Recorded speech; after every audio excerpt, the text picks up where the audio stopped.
It's been 2 weeks since a video of a white Fort Worth police officer arresting a black woman and her daughters went viral. The video showed the officer wrestling Jacqueline Craig and one of her daughters to the ground after Craig had called police for help. She says her neighbor had assaulted her 7-year-old son. That incident has sparked outrage and puts a spotlight on Fort Worth's police chief, Joel Fitzgerald.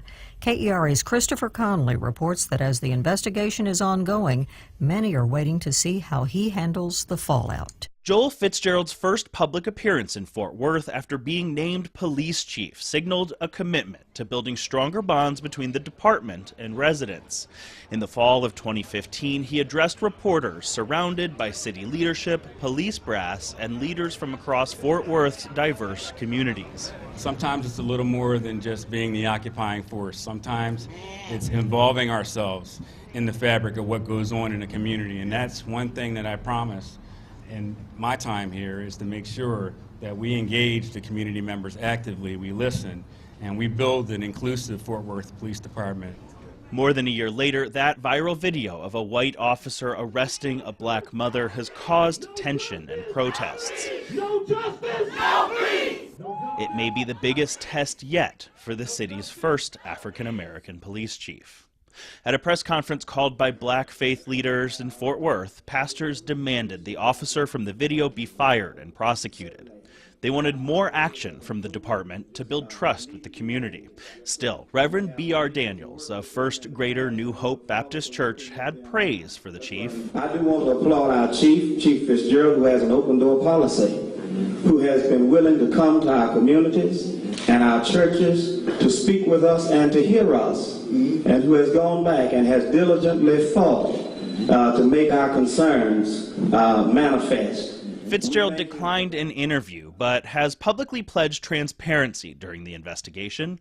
He said he was disturbed by what he saw in the video, but it was the chief's answer to a question about whether the video showed an officer being racist that grabbed headlines. What I can say is that I noticed in the video that the officer was rude, and there's a difference between rude and racism. Many of the pastors said that misses the bigger picture. Reverend Kiev Tatum is part of that group of faith leaders called the Circle of Clergy for Change. When you defend an officer who is indefensible and said it was rude and not racist, when those of us who are feeling the impact of this institutional racism, then that tells us you're disingenuous, no matter what your color is. When Fitzgerald arrived in Fort Worth, he inherited a department that had been rocked by internal discord.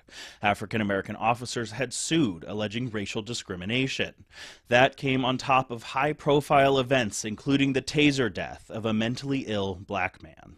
Once you've had all of these incidents, the sensitivity is so great that it's like having an arm that's been sick.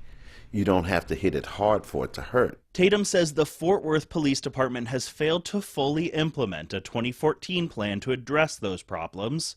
He says the viral video of Jacqueline Craig's arrest tests Fitzgerald. He hasn't failed the test, but the jury is still out because it's not the incident, it's not the reaction to the incident, it's what you do after the reaction, and that's where we are.